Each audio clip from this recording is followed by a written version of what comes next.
4 meniscus tears, 2 knee surgeries, and 2 hip surgeries. Doctors told me that replacements were in my near future. That's just where I was headed. But almost 15 years later, I move better than I ever have. Soccer, tennis, pickleball, snowboarding, no fear and no limitations. But this was not a straight line.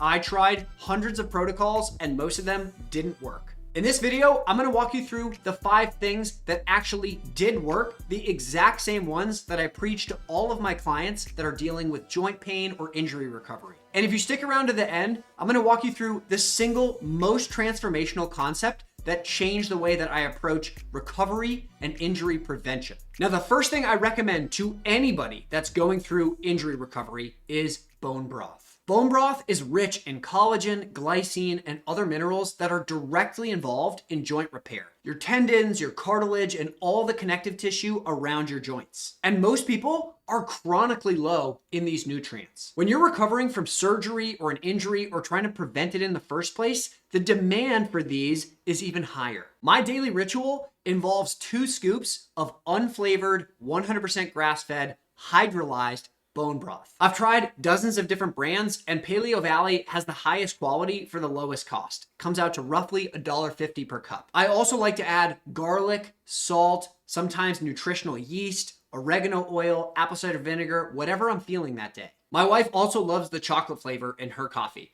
So I'm gonna include a link below that'll give you a discount if you're looking for something that's more affordable. I've had multiple clients tell me that starting daily bone broth immediately lowered their joint pain. That's lined up with my own experience too, and logically it makes sense. Your tendons and your cartilage have very poor blood supply. That's why they heal slowly, and you'll hear some people tell you they can't heal at all. Bone broth gives your body the raw material to accelerate that. It's cheap, it's simple, and the results are real. The second thing I found to be most impactful with my recovery is meditation. Now, I know you're probably sitting there and asking, what does meditation have to do with joint recovery? Well, more than you'd expect. You might think pain is just a physical signal, but it is neurological and biochemical. And when your nervous system is stuck in a stress response after an injury or a surgery, it keeps your brain and body in threat mode long after the tissue is actually healed. When I was going through the recovery process, I was hitting 10 to 15 minutes a day, and it made a noticeable difference on my pain threshold. Nowadays, I'm definitely not able to hit that every day. I have 2 kids under 2, but I still try to get a minute or 2 of breathing and meditation each day. What I usually recommend to clients is mantra-based meditation with no guidance, because you can do it anywhere. And this just involves repeating a phrase in your head and constantly tuning into your breath count to activate your parasympathetic nervous system via the vagus nerve. The simple way to think about that is you're just down-regulating your stress response. And here's another thing most people miss. Meditation actually increases proprioception. Proprioception is your brain's ability to map where your body is in space. And one easy way to illustrate this concept is to close your eyes and touch your fingertips together. If you can do that very easily, you have really good proprioception. When it comes to injury, good proprioception reduces the fear of re-injury because you have confidence in your movements. This shift is very real, and it pairs directly with the next one. And before we get to it, if you want more proven science-backed protocols like this, be sure to subscribe to the channel, because my priority here is to share all the stuff that's worked with me and my clients directly with you. The third thing I recommend is yoga. Now you're probably thinking, well, this one's more obvious. But what yoga gives you that most rehab protocols miss is mobility paired with controlled full range loading. You're not just stretching with yoga. You're teaching your body to hold and stabilize itself at the end ranges. And this is where joint resilience comes from. When we're infants, we can engage in roughly 300 different movement patterns. But by the time most people hit 30, they can only engage in 30 patterns or less. And when it comes to yoga, I started with a $10 DVD that I bought off Amazon that had 5 different 20-minute routines. Now I have my own routine that I've built over the last decade and a half that's very specific to my body and my needs. That's also what I encourage every single one of my clients to work towards.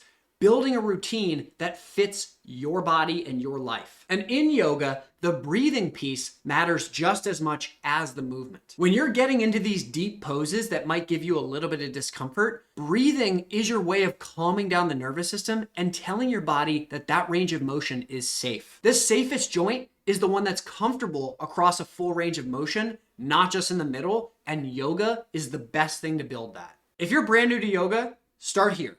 Just get in a down dog position and then alternate putting your heels on the ground, doing something called walking the dog. From there, I recommend doing the world's greatest stretch, and those two things are gonna warm up your entire body for the rest of your routine. The fourth tip here is gonna surprise you. It's intermittent fasting. Clients are often confused or even push back when I recommend this, because most people assume you have to be refueling constantly in order to recover. Now, logically, I fully get why that makes sense, and I used to believe it too. But here's why it's incomplete. Fasting triggers a process called autophagy, and this is your body's natural built-in cellular cleanup system. It breaks down damaged and dysfunctional tissue and then rebuilds it. It also significantly helps reduce systemic inflammation and can even improve your stem cell activation. So for anyone dealing with post-surgical swelling or chronic joint inflammation, this is one you do not want to skip. The protocol that my clients usually find most sustainable is 16-8, where you're fasting for 16 hours of the day and sticking to an 8-hour eating window or less. Then once or twice a year, they might do a longer strategic fast, like 48 to 72 hours. Now here's one important note.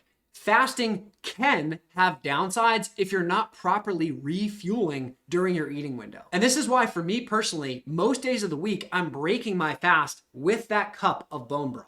Just to be clear, if you're exhausted and under-recovered, do not stack aggressive fasting on top of that. Start with something simple like 16-8 and see how you feel. Before we get to the concept that was absolutely transformational for me, tip number 5 is to use heat therapy. Specifically, I recommend using the sauna, and this is backed by some of the strongest research in the realm of recovery. Heat exposure triggers the release of heat shock proteins, and these molecules help repair damaged cells and protect against cellular stress. A hot environment also enhances blood flow to tissues like tendons and cartilage that typically have very poor circulation. And the recovery effect is real.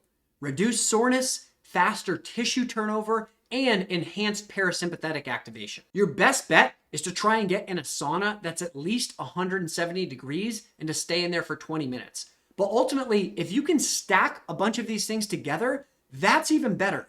Let me give you an example where you can stack all 5 of these tips. You do a 16-hour fast, you break your fast with bone broth, you head to hot yoga, you do breathing exercises and meditation, and while you're in there, you're activating heat shock proteins. There are so many synergies across all 5 of these things, and that's why they work so well, especially when you layer in the next concept. The absolute non-negotiable here is full range of motion training. It's something that Ben Patrick, otherwise known as the knees over toes guy, always talks about. He calls it strength through length. Many of us, myself included, are told that we want to stick within certain ranges of motion to prevent injury. But when we do that, the opposite actually happens. You stick within a range of motion, and then when you go outside it when you're not intending to, your risk of injury skyrockets. Having strength at the end ranges increases joint stability and the neural confidence of moving in those ranges. In other words, your joints are only as safe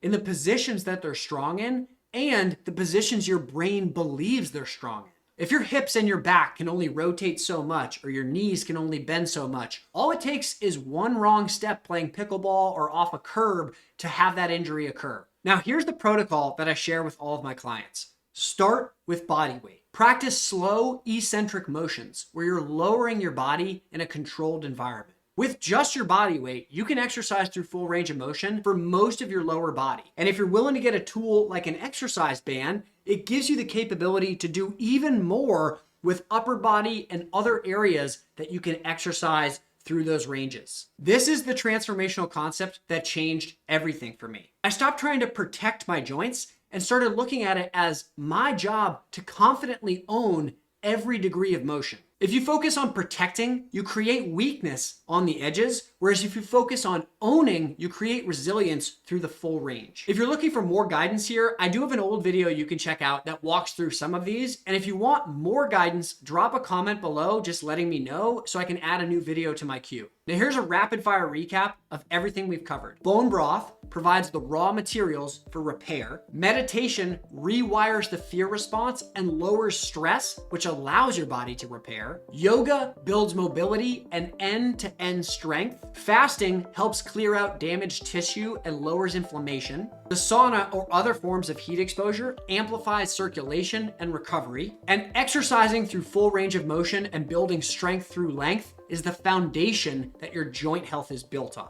If you're dealing with a nagging injury or going through recovery right now, I would start with the bone broth and the full range of motion training. Those two together will give your body the fastest signals for recovery. And if you want help building a full system that includes exercise, nutrition, stress management, recovery, you can apply to book a free consultation below and we can talk about your situation. Regardless, if you want more content like this, be sure to subscribe to the channel. I really appreciate you for being here and I'll see you on the next one.